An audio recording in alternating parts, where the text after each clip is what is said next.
આજે શિવરાત્રિને લઈ મોટી સંખ્યામાં ભક્તો છે તે ભવનાથ ખાતે ઉમટ્યા।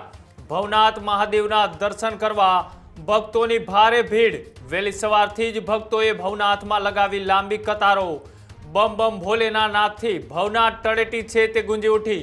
દેશ વિદેશમાંથી આવેલા ભક્તો દર્શન કરી અને ધન્યતા અનુભવી। નાગા બાવાઓ અને ધૂણીઓ એ આકર્ષણનું કેન્દ્ર બન્યું। ભજન કીર્તન અને ધાર્મિક વિધિઓ વચ્ચે ભક્તિનો માહોલ છે તે છવાયો। અત્યારે ભવનાથની અંદર માનવ મેરામણ જોવા મળી રહ્યું છે। આજે મહાશિવરાત્રિના અંતિમ દિવસે લોકો છે તે દર્શન કરવા માટે ત્યાં પહોંચી રહ્યા છે અને હર હર શિવના નાદ સાથે અત્યારે જૂનાગઢનું ભવનાથ એ શિવમય બન્યું છે। જૂનાગઢમાં મહાશિવરાત્રિના મેળાનો આજે અંતિમ દિવસ છે। મેળામાં લાખોની સંખ્યામાં ભાવિકો અહીં આવી રહ્યા છે।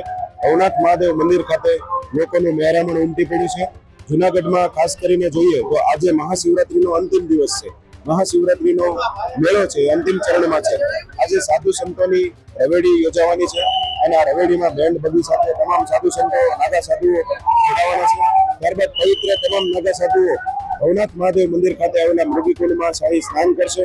આ શાહી સ્નાન સાથે મહાશિવરાત્રિનો મેળો આજે સંપન્ન થવાનો છે ત્યારે મોટી સંખ્યામાં લોકો અહીં આવી રહ્યા છે અને હર હર મહાદેવનો નાદ લગાવી રહ્યા છે। અમે જામનગરથી આવ્યા છીએ, પરિવાર સાથે આવ્યા છીએ।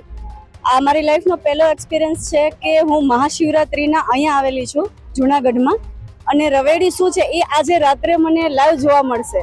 ઘણા સમયથી અમે લોકો ટીવીમાં અને એ રીતે જ જોતા હતા અને શિવરાત્રિનું જે મહત્વ છે એ અહીંયા આવીને જ ખબર પડશે।